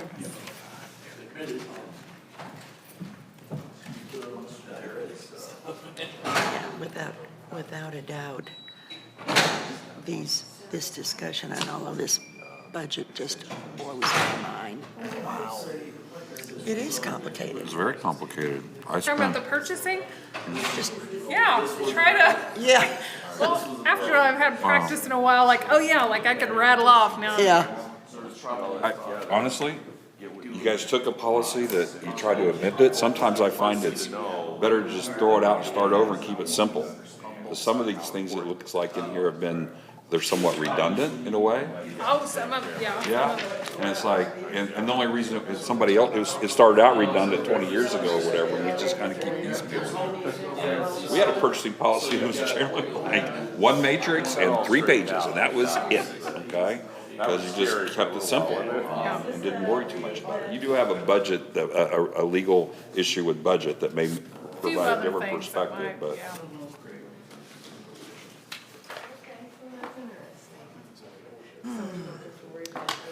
I just realized there's only 4 of us aldermen here tonight. There's only 4 aldermen here, Phyllis. There's only 4 aldermen here. I'm gonna That's what I tell just Bob, said. I'm gonna tell Bob you didn't even miss him. I You said- didn't even I know mean, he Bob wasn't there. and Tom, I'm sitting there, I think, where's Tom didn't Tom? make it I back know, I either. was just giving you a hard time. He had some doctor's appointments. I wasn't sure if he'd get back on time or something. Was it doctor's Yeah, appointment? he Gotcha. fractured his ankle. Oh, no. And so he's got a big boot on. He said, I gotta go to Columbia for more tests and I'll try to be back. I'm like, Tom, How did he do with it? So did they fell in his house. send like Got up a middle of the night, fell recap down. opinion, anything Tom, like Tom, that Tom. with all those legal I'm documents? hoping to be or- driving next week. I'll see you next Thursday. I'm Untitled like, His right foot or right ankle? I didn't even ask which one. He fell off a wall 2 years ago. I mean, it's Yeah. like, come on, Tom. Or Vicky. Yeah. You know, those Malibu condos, if he's on, I mean, it's like a sunken Yeah, they are. They're all down the Yeah, hill. and but I mean, when you walk in, like there's a kitchen dining area, then there's like one step to get to the living room area. Like a second, I mean, they're beautiful, very spacious. So he probably got up in the middle of the night and tripped. All better be on one level. It's always better. The more you get, the more important it is. That's right. He's skinny. He's skinny. Bless your heart. Boy, that's I've done all the hard work. discipline. Big time. I've lost 35 or 40 pounds one time. It only took retirement and beer drinking to start at a more regular level to blow all that off. I had to switch to McUltra, less the calories, so that I don't, and then not as eat on the did I. weekend, and then make it up during the week. So does Matt Brewer own the whole right-of-way at this point? Oh, he So are owns- they hiring for Linda's Because Terry job Ross over there, or owned you it all, doing it, or- and he gave half of it to Brewer, Linda, and he kept Linda. Okay, I'm trying to right, think which right, Linda you're okay. talking about. Linda left. send that document, email that document to me. Rebecca Okay, did. awesome, thank you. Linda, you worked with her over at the secretary or whatever? Linda Stevens. Well, she was, but she went to Chicago. All right, let the Good friend record from show El that Elden. the board Your is friend, back I mean. in session. So she was- Yeah. Let the yeah. record show the board is back in session, please. Sorry. All right, city administrator? Yes, Mayor, members of the board. So this is kind of an update. I appreciate two of the aldermen, I believe, made it on one of the calls Lordak had recently about Next Site. So Ameren and Lordak has partnered together. It was actually brought to us with Next Site and Ameren for a commercial development advisory firm to do some market analysis, data, services that help attract new and commercial businesses to the Lordak region. And that's Camden, Miller, and Morgan. So this firm specializes in research. They identify and connect opportunities. So in other words, they do attraction. Very similar to what we were doing or started out doing with Buxton, but different. We did a little more specialized profiles with Buxton as a city itself, but very, very similar in the makeup, and I don't necessarily want this to go where we're comparing it with Buxton, but since we were familiar with, we started out with Buxton, however, we cut our contract short and did not do a little over 2 years with them, so we never really got to the attraction phase with them. But Lordak has intent to sign a contract with Nextsite to help the region with attraction, data, market analysis, to put tenants and representatives and end users into new retail and commercial countywide. It's 3 countywide. And Ameren, by subsidizing this program, got it very affordable for our Lake of the Ozarks Regional Economic Development region. In addition, they have selected 7 cities. The intent is to then further target those 7 cities within the Lordak region, and we are one of the 7. And because of the subsidy with Lordak and because of the subsidy with Ameren, it's made it very, very, very affordable, like less than $3,000 a year. We would own our own, we would have our own data. We would help control the own attraction and everything with the help of the region as well. So it is a very good opportunity for us to take advantage of this. The 7 cities, which I think I had listed in there, Osage Beach, Lake Ozark, Eldon for sales, Lorry, Sunrise Beach, and Camdenton. 4 of those, because I'm not sure what we're doing, have already committed to that. If all 7 doesn't commit, Lordak's intent is to not raise the price quoted for each individual city.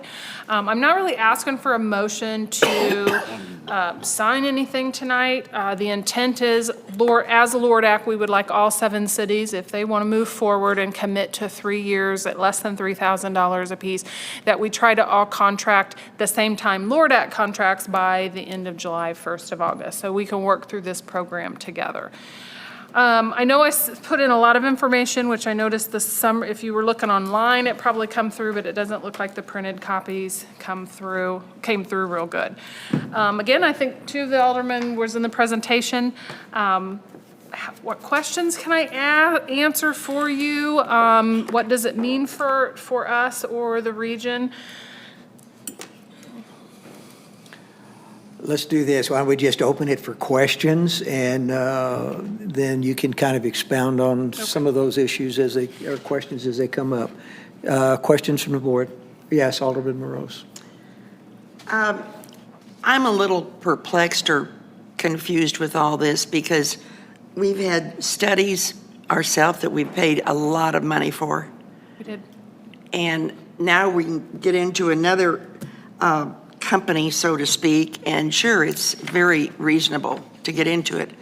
But the data that we received from this last company, Buxton, and what was the other one, H&R, whatever the name of it was. We've only done Buxton. Buxton. Okay, Only okay. Buxton. Well, there was another one that we hired. And, okay, Not for economic, Parkway West study.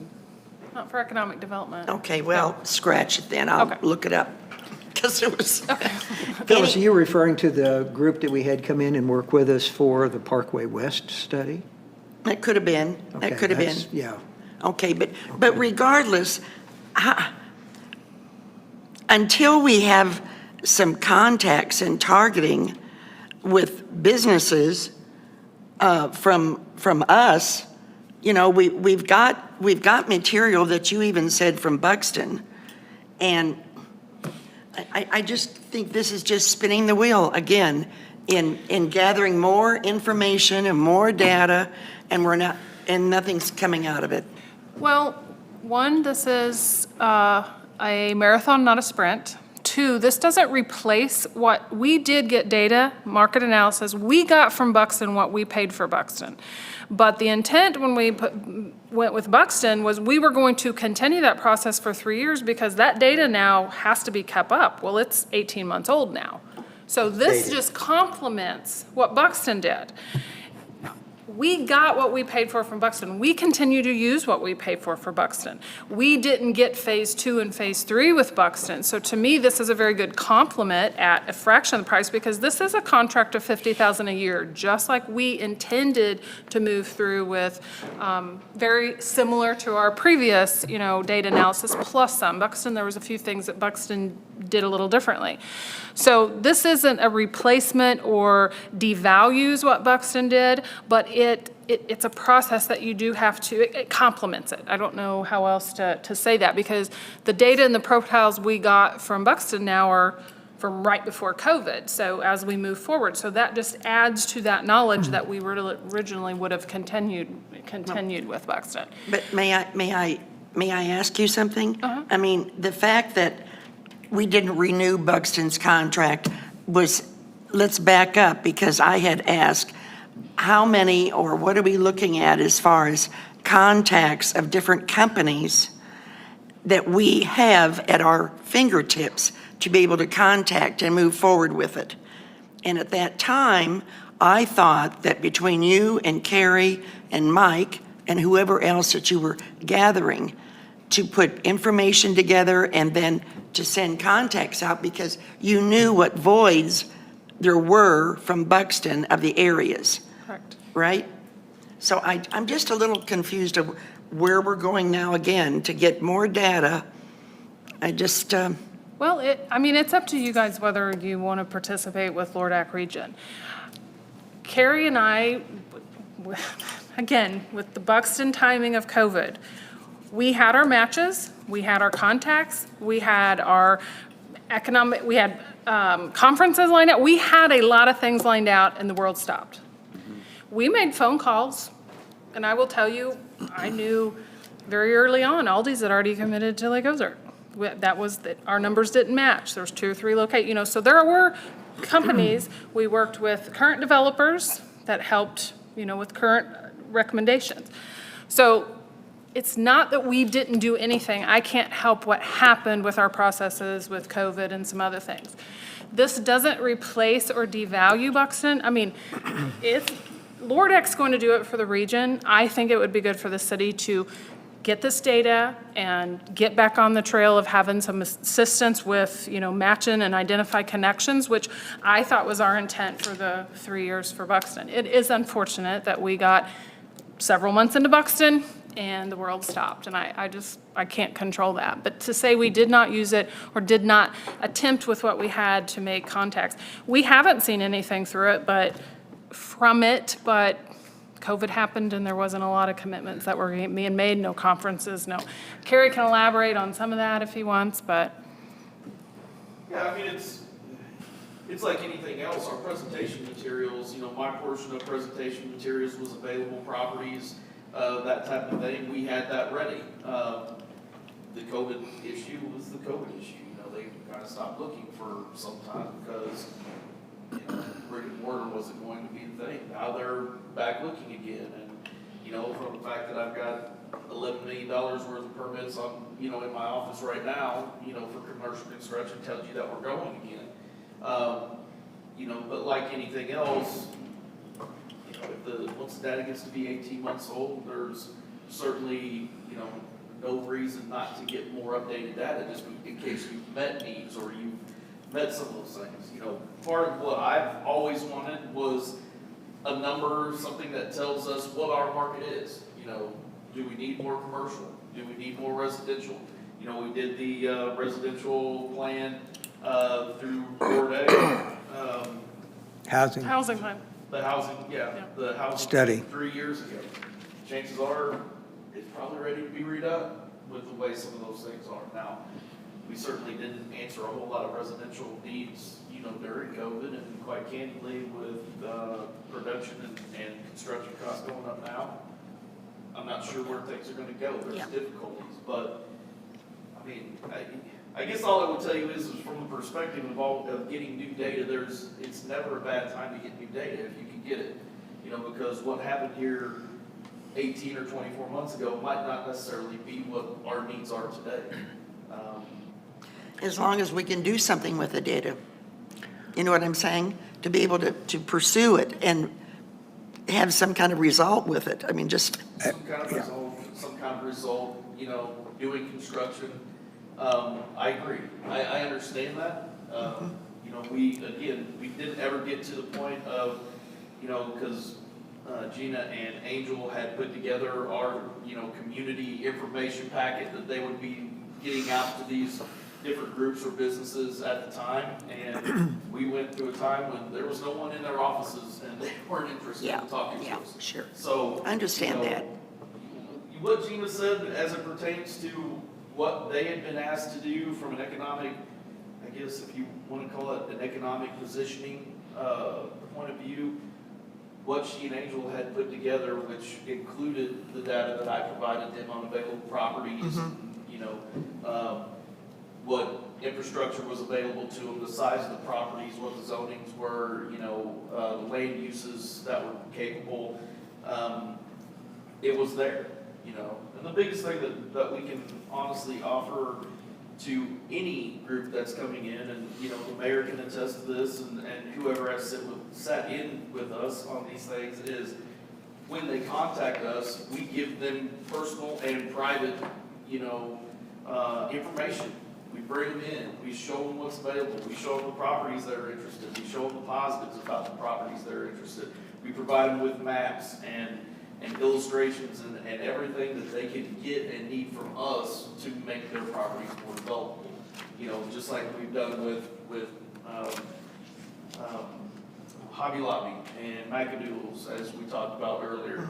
And we've got a number of them more that we're looking at this summer. So, that is what we've done. I know that we had a group that was looking at the old Paul's building early on in the summer, and Gina gave them massive amounts of information that, from Buxton that they used, to try to help sell that project. The issue is it's a really old building that is going to require a lot of new work by way of building codes and new electric and things like that, and it's difficult to get going up front on some properties like that. Would this also help the study as far as we know that we are in dire need of low-income housing, of getting information out there with developers or the land or whatever or the old motels, or, you know what I'm saying, and buying property up to convert them. This is specifically more toward retail and commercial business. Now, I'm not saying there's not commercial business that doesn't tie maybe housing, but it's not specific to For housing. residential, okay. No, but if you get some commercial and some commercial businesses and retail businesses Pay coming good. around, these people that build houses are gonna start saying, whoa, wait a second here, you know, maybe I need to be a little more aggressive and get some housing in that area, you know. Yeah, I but think- next site specializes more in your commercial and Yeah, retail. next site is while we don't want to compare next site to Buxton, it is going to provide a lot of the same services at a much reduced cost, and the only reason that we're getting a reduced cost is because we're trying to get other participants to help pay for it, where before we bore that cost, okay? And it's kind of like what Carrie said, and I certainly appreciate your frustration on not being able to use that Buxton data the way that we wanted. But as Carrie also said, one of the problems that we ran into, and I think we all kind of admit to this, is that, you know, the problem was, it wasn't the fact that we weren't trying to get out there and make contacts. First off, there was nobody to contact, and Circumstances. nobody understood what was going to happen in the future. Yep. And they weren't willing to make, you know, commitments. So, you know, that put a lot of that, you know, in jeopardy, all of our work in jeopardy.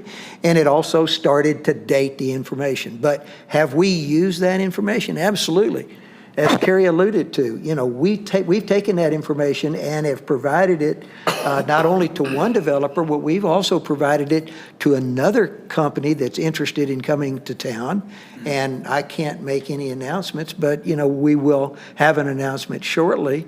It's not a retail. It's not going to generate those kinds of revenues for us, but it is going to bring opportunities, you know, for the area and for our city, because it'll be in our city. And we provided a lot of that information directly to them. So what we're trying to do with this service is to get back into gathering that data on a consistent basis, where when a developer comes to us, that information's available and we can share it. We can, you know, prove the types of customers that, you know, are coming to us, where they're located. A lot of this information, Gina, you know more about it than I do, so I guess I would ask you maybe to build on this, but it's very consistent with the same kind of information that we got from Buxton. They're also targeting, you know, they're taking a target area and, you know, they're trying to identify customers that are coming in to those areas. The advantage that we're going to have here is that we're not only going to be looking at Osage Beach, but we're also going to be looking at all the cities in the 3 counties that are served by Lordeck, okay? Sure. And we all know, quite frankly, that when a business comes into an area to reestablish themselves or to establish themselves, they're not just going to look at Osage Beach. So there will be information that will be available that can be used. And we will use that information to our best advantage, you know, to sell us as the place, you know, to locate. So I think for these kinds of dollars, you know, it's not going to hurt us. It can only help us. It can, you know, refresh that information that we need. And, Jeannie, Is you there a want to? contract of how many years? Well, that's what I'm not asking today. I just wanted to get a kind of a feel, what more information I could provide, if we need a next site representative or someone else from Lordeck, because I'm not the particular person in the committee spearheading the entire project, so there's a couple other different Lordeck people that know even more than I do about it. You know, I was just trying to, you know, what else do you need before it is time that I would want to bring a contract to you? Because like I said, all 7 cities would like to contract around the same time as Lordeck. And we also need, as a Lordeck, an idea of, you know, if there's 1 or 2 of us that don't do it, how we're going to try to partner to keep that price point down. But yes, it is an intended commitment of 3 years, because in economic development, it's a marathon, not a sprint. Right. One other thing I was just going to say about that. Another thing that Nextsite, their didn't see recruitment, the traction services, unlike the previous that we did, where they really just focused on the actual retailer and commercial owner itself, What Nextite does is they also work with their relationships with developers of property. And that's what the mayor and I have noticed, that the last few groups that we as a city have directly worked with were not the retailers themselves, but the actual tenant developers. And so that's a whole other group of people that they also specialize with working in, where that was a little bit of a difference from the previous, although we never got to that point with Buxton. So that's another point, but even Carrie can allude to that. Really, the last few we've worked with, except the most recent, we hope an announcement will be made, they weren't the actual owners, they weren't the actual retailers, it was the developers that are going out there and providing space, so. Yeah, and, Developers and property Yeah. owners that Not just the end user, yeah. yeah. And again, I think part of the service that they're going to offer, like Buxton, is to help facilitate those conversations with the companies interested in coming into the area. Is that not correct, Gina? Correct. Yeah. As a matter of fact, I think more on an aggressive position than what even Buxton was willing to do, as I understand it from the session that we sat in. Kevin, you sat in on that, did you not? Yeah, and Tyler? Yeah. Okay. Any other questions? Can I just Sure. address, Phyllis, you made a comment about workforce housing, and getting the notion out there that we need it. What I will tell you is, and Ron can probably attest to this as well, is there is absolutely no doubt among the developers and builders that it's needed. It is the sheer cost of construction of it that is now and always has been our shortfall. It costs a lot to build in this community and in the Lake region as a whole. Rock, hills, everything else. And we have sat down with any number of different groups, that we're looking at workforce housing. And by the time they run their numbers, they can't make it work in the books. And part of the thing that really has hurt us, one is the state of Missouri stopped meeting federal tax credits, so we could get, there was only half the tax credit money available for the last 3 years. Well, hopefully that's changed. That still doesn't mean that we will get any of the projects, because, I've gone down to the MHDC commission meeting 3 different times, stumping for, 5 different projects in the community, and none of them received any of the tax credit money to build that type of stuff. They So don't, what- and do so not where do we have go? to give any reasons why they didn't give it to us. They didn't say, well, the lake has a lot of money, so why should we give you money? They didn't say anything like that, but with the amount of times that projects in Lake Ozark, Osage Beach, and Camden have gone to Missouri State Housing Commission to request tax credits, and the very little that we've gotten is part of our issue. Yeah. But- And the problem is that, as an example, they may be in a position to only allocate on 200 projects. Well, they've got 3,000 projects, coming in for those 200. So, this doesn't just come from the lake area, this comes from throughout the whole state. So it depends on what that commission's looking for and trying to promote in that particular year. And ironically, for some reason, they seem to do that. They want to, in some cases, rehab existing properties. Sometimes it's new, sometimes it's senior only, and, that's how they implement that. So, these are not problems that are common only to the Lake of the Ozarks. Oh, I know that. They're statewide and they're nationally, I know. okay? And it's not just the funding and trying to make these things, where they can generate the revenue needed to do the work. We also know that part of our problem is workforce and having, the skilled labor that can do the work. Sure. We have been fortunate from the perspective that at least we've had a couple of situations where we've used some of the modular housing, which is, a lot of it has been not new necessarily, to the building trades, but the methods in which they're developing those is better, quicker, faster, and, implementation building-wise, is better. But all of that, is still, when the bottom line comes, if you're going to try to sell it for $175,000, you can't spend $175,000 and make any money and then build another one, and that's the problem that we're in right now. And we've got to have it in an affordable, price range, and that's extremely difficult.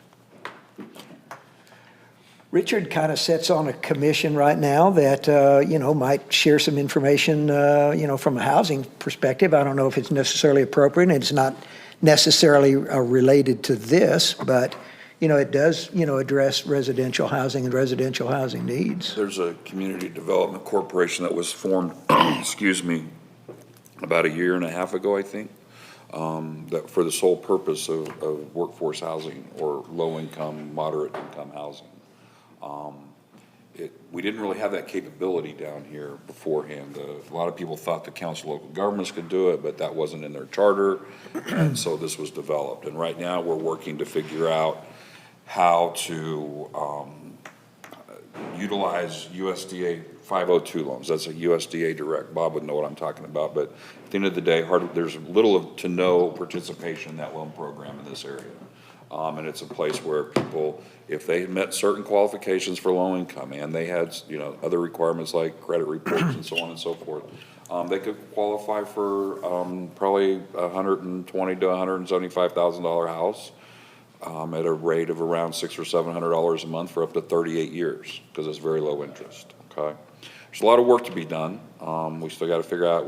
We have a board, but then we need somebody to do something. Okay, and we're getting much closer on that. But we have no funding, okay, or very little, and we're trying to, there's a way to create some ongoing funding. I mean, we're probably within 60 days or so of being able to actually have something in place where we would have what I believe is a much better, how would I say, capability opportunity for lower income folks to possibly participate in this. Because this program is very complicated. You can do it yourself. You can go up to Eldon and try to work with them, but the application's a 38-page document. For this loan. So usually people need some kind of help doing that. And there is some accommodations in the process for organizations like ours to help people with that. So match that with, John talked about manufactured modular housing, some folks that are trying to do some things, especially over on the west side of the lake. We're not sure whether the numbers will all match up, but until we get the ability to try to process some and see what the numbers pan out to, we won't know. But we're trying, it's a little, it's baby steps at this point. But this Community Development Corporation could morph into something much more over time as we get more experience and get more involved in some other things. So, did you have anything else, Phil? Yeah. Okay. Any other comments? What's the board's pleasure on this program? I just have a couple quick questions. Sure, I'm sorry. No, that's okay. I know we've been realize you had talking some about questions. No, so if I understand it right, it's our total cost across 3 years is $2,850 a year for a total of $8,550. That's the city's cost, right? Okay. What I'm trying to understand is it talks about success fees. So I assume that means that if they bring in somebody to our town, okay, that there's going to be a fee that the city is going to have to incur on top of this. Is that correct? Correct. Okay. And do we have any indication of how those fees are structured? Yes, and if it was not in that, I couldn't, if it's in Okay. here, I couldn't find it. I will add that to additional information that you need. There is a schedule, and there is a schedule, and it Usually depends. based on square footage or something, or? Yeah, it depends on the size, what category of business, and those kind of things. So like if it's let's say they bring in 5 guys, they are specifically responsible for the recruitment and the success of 5 guys building and opening their doors here. That would be a different success fee than, I'm gonna say Kohl's, even though we're not, that'd be a different success fee as a Kohl's or something like that. Okay. I'll get the list. I'll just say, the one last question I have is does, in your all's mind, and I know that we have a lot of work to do and it may never come to fruition, but for example, the Citizens Advisory Committee is adamant, I think I've mentioned that we find a way to hire a full-time economic development position. So, I don't know if that would ever come to pass, but if it would come to pass, is this a complement or is this competing with that position in yours mind? A compliment. Okay. It provides, thought so. I just wanted to provides make sure. information to Put to some more someone doing tools in that a job. toolbox. Right. Pardon me? Put some more That's tools what I- in their toolbox. That's what I assumed too, but I just want, Right. you all have spent some more time on it. I went through the whole deck and I assumed so, but I just wanted to hear that. In general, I support it. I mean, even though the Buxton data is quote dated, it doesn't mean it's inaccurate. Okay? There's a lot of tendencies and trends in that Buxton data that even for a few more years could be valuable, okay? And so, you know, at the cost, although it may not be quite as in-depth and maybe quite as detailed, at the cost of this, especially if we can get 5 or 6 cities to agree on anything around here, and it only cost me $2,500 in this, or this city $2,500, I'm in, okay? So I would support this at that time. There's also one thing I want to be sure that everybody understands, that while this information is being gathered specific for the cities, the city information will not be shared with other cities. That is Unless we so proprietary. choose.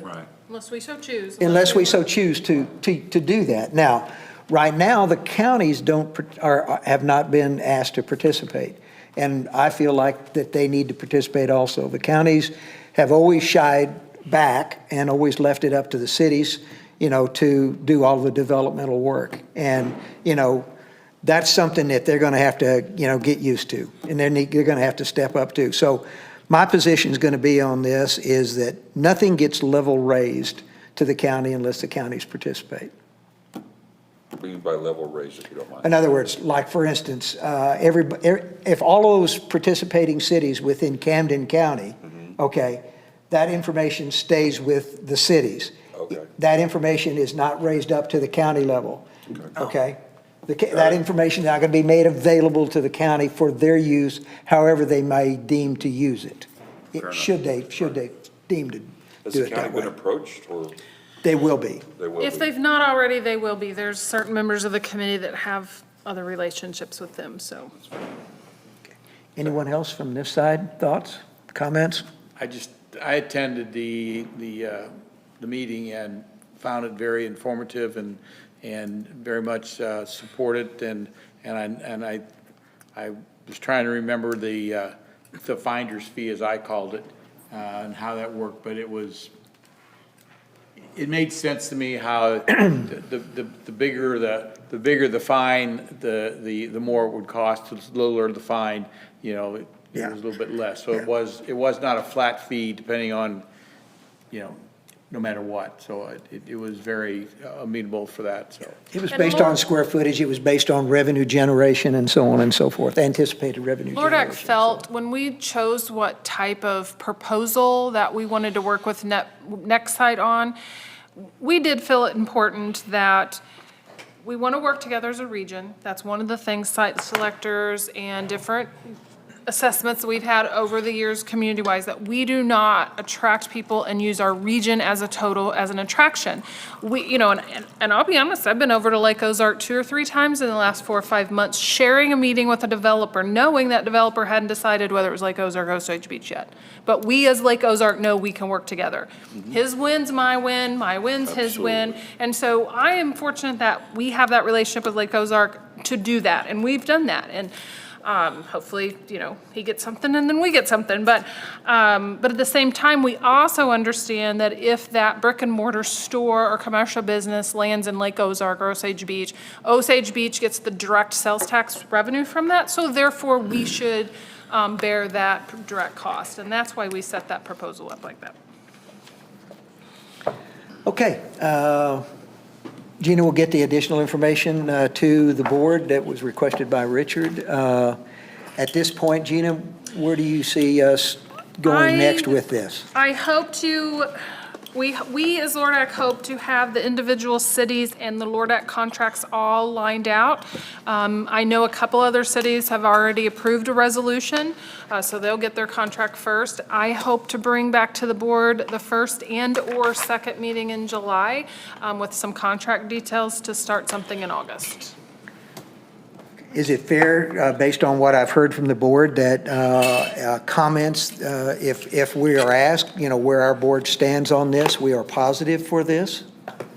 My mind, yes. Okay, that's a unanimous for the board members that are here.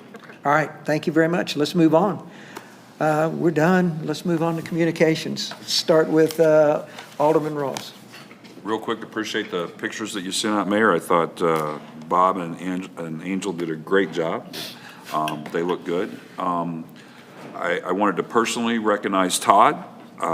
Chief Davis was out there waving traffic at the graduation for School of the Osage, and it's great to see you out there. Hope you have time, that your day job is figured in that somehow.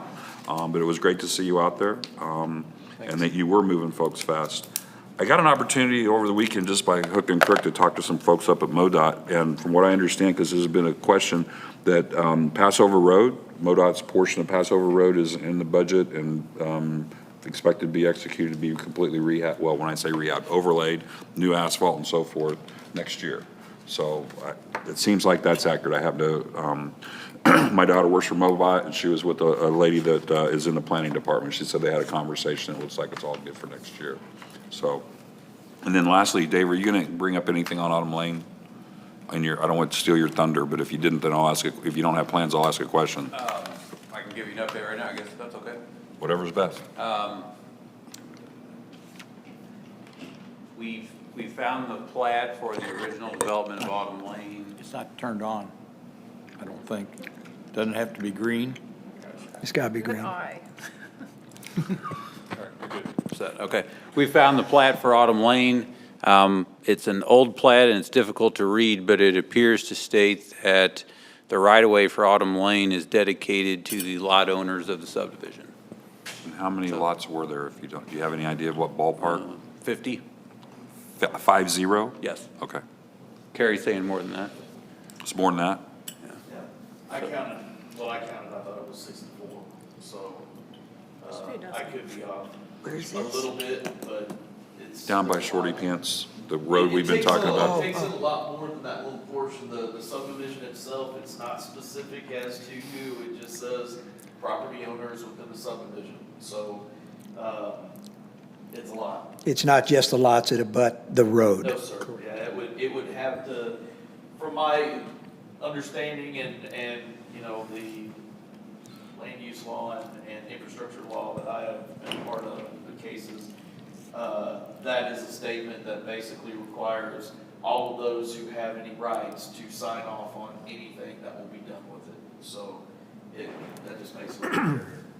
Well, a lot hairier, but, okay. Appreciate the update. I provided that information to the landowner we met with down there. He gave a lengthy response that I forwarded to Ed to sift through. So we'll continue to keep you updated on our progress there. Is there an association there by any chance? Okay. Thank you, that's all I have. All right. Alderman Rose, I have nothing. Alderman Becker, I have nothing. Alderman Rucker. Just one thing, just want to bring it to the alderman's attention.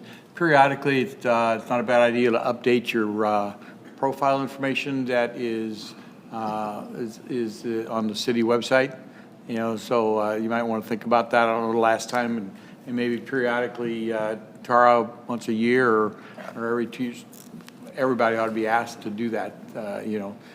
Just a good idea to update that information so we have current data on us. Other than that, I have nothing. I'll be sitting around the campfire in about an hour thinking about y'all. Good for you. We'll be thinking about you too. Yeah. City Administrator, I have nothing additional. City Attorney. Two short things. We received notice from Judge Hamner. All COVID-19 restrictions on municipal courts have been lifted. The Supreme Court's lifted all the COVID-19 restrictions, so we are now back to business as usual there. Second is that the Supreme Court this week entered an order in a case concerning the Sheriff's Retirement Fund. Some of you may be familiar with this. This is a $2 fee that they attach to municipal court cases to fund county sheriff's retirements. Generally, the way the law works is you don't put court costs that don't directly affect that court. In other words, someone can't come to municipal court and be charged a court cost for the subsidy of a planning commission meeting or something. This was a fee that was assessed against municipal court defendants to fund county sheriff's retirements, and county sheriffs never write tickets in municipal courts. When it happened about 5 years ago, our then Judge Bill Washburn looked at me and said, "This ain't right," and refused to impose the fee. There was litigation that entailed, the plaintiffs lost the litigation, and the court said, "No, you have to collect the fee." So Judge Washburn imposed the fee. As it turns out, at the end of the day, Judge Washburn was right, and the court has now eliminated the fee. We do not know whether this is a retroactive matter or not. It's going to be a bureaucratic nightmare if it is. Just for that reason, knowing the practical Supreme Court in Missouri, I doubt they'll make it retroactive. Especially for $2 a pop. So we don't have to chase down those $2, but anyway, your court costs now have probably gone down $2 a ticket. But it was kind of interesting to see the Supreme Court make that change, and it was nice to know that your municipal court judge 5 years ago was right when he said it was the wrong thing to do. That's all I've got. All right. City Clerk. No, I don't have anything, thanks. Chief. Just the weekend was busy, but nothing major occurred, and the officers did a great job while they were out there, keeping everybody safe. And thank goodness what did occur didn't happen in our city. So thank the Lord for that. Yeah. All right. City Planner. City Treasurer. Assistant City Administrator. Just a quick comment. I just want to recognize the Transportation Department. As everyone knows, we've been quite short in the Parks Department for a couple of months. They stepped up and took on the mowing of Phoenix Park for about the last 6 weeks. And as of a couple days ago, we've got a couple new seasonals in the Parks Department, and we feel comfortable enough where we're going to take that back over from them starting in the next week or so. So I just want to thank them for helping us out in a time of need. Thank you very much. Super. Is there someone else that you want to thank? Another organization that made a presentation to us? Yes, sir. I would also like to thank the Miller County Health Department for the $17,000 grant that we were awarded. That grant will be used to purchase some new outdoor exercise equipment to add to what we already have around our track there at Phoenix Park. So over the next couple of months, I'll be picking out some exercise equipment and getting that turned in to Miller County so that we could get that project going and get that stuff installed. Thank you for reminding me, sir. You're welcome. Well, thank you for all the hard work that went into that. I know Matt was a major part of that, and of course, he's not here with us anymore. All right, Mr. Van Leer. Yes, thank you. First, Alderman Rucker, I saw your email on Bluff Road with the storm drainage. We're checking that out. We'll report back to you on what we think steps need to be taken out there. Just a real quick rundown on some of the projects going on and what's going to be happening over the next few months. We expect construction on Wren Lane to get started later this month. That should be a pretty quick project, so I'm hoping that will be done during the month of July. Airport Road repair will be going out to bid here soon, and that'll be a late summer to fall construction. And then we're also getting a bid package put together for repairs to 3 lift stations. The three lift stations that Mike identified as needing some repairs. So you'll be seeing that here in the coming weeks also. So that's all I had. If there's any questions, or happy to address them. Real quick on that. Yes. Cammering out at the estates or whatever, Tantera out there, is that's close? It started? Where are we? The Tantera sewer assessment. Boots will hit the ground on the 14th, sir. Of June. Of June. Thank you. Airport. I just need to thank Ron for his positive comments in the public hearing.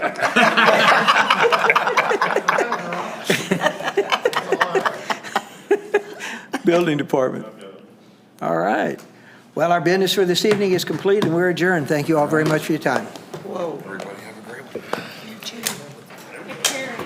That's off an hour. Okay. Yep. Told you you were being aggressive. As long as they're not verbatim, so I can. That's right. Well, yeah, you're lucky because I don't do verbatim, so you're good to go there. You too. I will. That's your smart.